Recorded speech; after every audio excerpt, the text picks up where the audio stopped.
If there's one takeaway from the corpus of footage that we spent 3 weeks looking at, it's that the January 6th committee lied. Its members are liars. And as the result of those lies, core civil liberties in this country were eroded. People went to prison. They're in prison as of right now, unjustly. So those lies had consequences.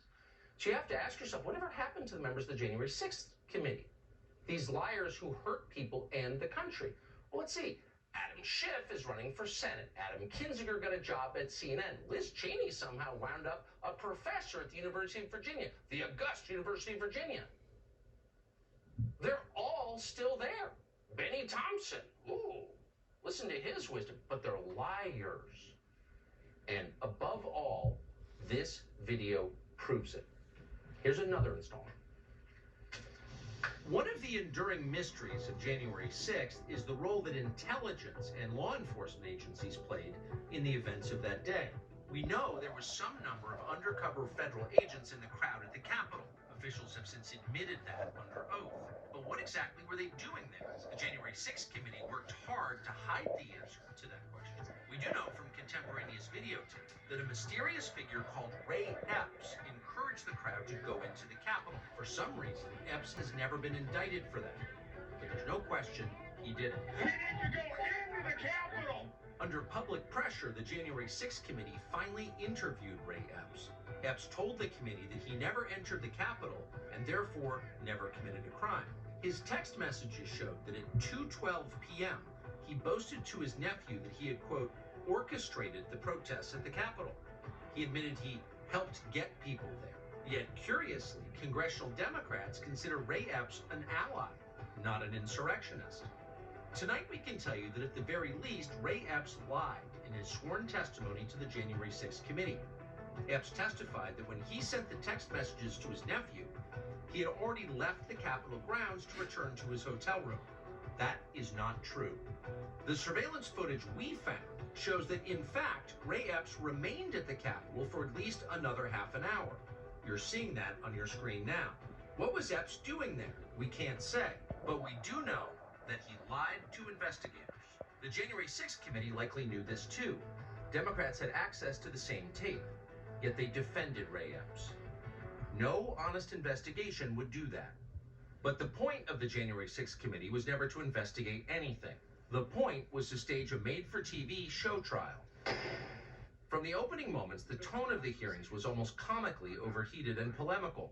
There is not a tragedy in American history that Democrats didn't liken to the protests of January 6th. I'm from a part of the country where people justify the actions of slavery, the Ku Klux Klan, and lynching. How staged and fraudulent was the work of the January 6th committee? Democrats hired a Good Morning America producer called James Goldston to dramatize the footage they released. They even dubbed in audio to make the pictures more sensational, as in a docudrama. The networks carried it all live as if it were real. But Donald Trump was far from the only target. The enemy is within the House of Representatives. Within hours of January 6th, Democrats alleged a conspiracy. They claimed their Republican colleagues had helped to plan the breach of the Capitol building. There was never any evidence this was true, none at all, yet it was widely repeated. Our colleagues are continuing to engage with white nationalist extremist groups, the most violent attack on the Capitol since the War of 1812. At one point, the January 6th committee publicly accused Republican Congressman Barry Laudermilk of Georgia of leading a reconnaissance mission through the Capitol building the day before. They were looking for some member of Congress that was involved in all this. The surveillance tape that we reviewed shows this story is a lie, and the Democrats on the committee knew it was a lie when they told it. The so-called reconnaissance mission Democrats alleged was nothing more than Congressman Laudermilk giving a guided tour to his constituents from Georgia, none of whom were, quote, insurrectionists. Laudermilk didn't even take the group inside the Capitol building. They walked through a congressional office building down the street. The FBI totally cleared them.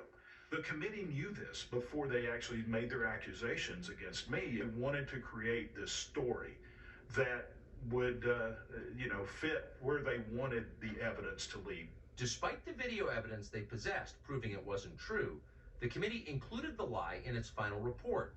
Protesters, it says dramatically, quote, took a tour of the Capitol with Representative Barry Laudermilk, during which he took pictures of hallways and staircases. If you read the final report, it was a manifesto against Donald Trump. That's all it was. When the committee wasn't accusing Republican office holders of planning riots on January 6th, it was accusing them of running away from those riots like cowards. In the case of Senator Josh Hawley of Missouri, the committee and their allies accused him of both. Josh Hawley is a... To prove that Josh Hawley was a coward, the committee released a video of him loping out of the building on the afternoon of January 6th with a police escort. The tape became a staple on social media. Democrats laughed with derision. Later that day, Senator Hawley fled after those protesters he helped to rile up stormed the Capitol. See for yourself.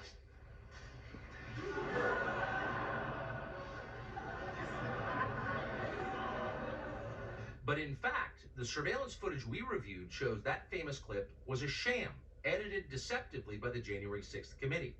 The clip was propaganda, not evidence. The actual videotape shows that Hawley was one of many lawmakers being ushered out of the building by Capitol Hill police officers. And in fact, Hawley was at the back of the pack. The coward tape was a lie, one of many from the January 6th committee. One of many is for certain. Thomas Massie serves in the Congress. He did then, he does now. He represents the Commonwealth of Kentucky. Congressman, thank you so much for coming on. I've never seen members of Congress accuse the other, I mean, there's usually a kind of fraternity in the Congress, or all members of Congress, 435, accuse their colleagues unfairly, without any evidence at all, of committing felonies. What's your response to this, to the lying from your colleagues in the Congress? You've exposed so many lies tonight with these tapes that it's changed my perception of what happened 2 years ago, and I was there. The tapes of people milling peacefully about. And my hat's off to your producers for sitting over there and going through hours of this. Yes. But I would love to unleash the resourcefulness of the American public on these videos. I think they should be released. You know, I think it's poppycock that they can't be released because of some security issues. Look, I'm the one who's supposed to be secured by these buildings, and I'm not worried about releasing them. They need to be released. In fact, there was a Rasmussen poll that just came out that showed over 80%, 78% of Democrats and 86% of Republicans say that all the videos should be released. And they should, because as you said, Tucker, you didn't have facial recognition software there. We also we need a complete catalog of all of the feds who were there.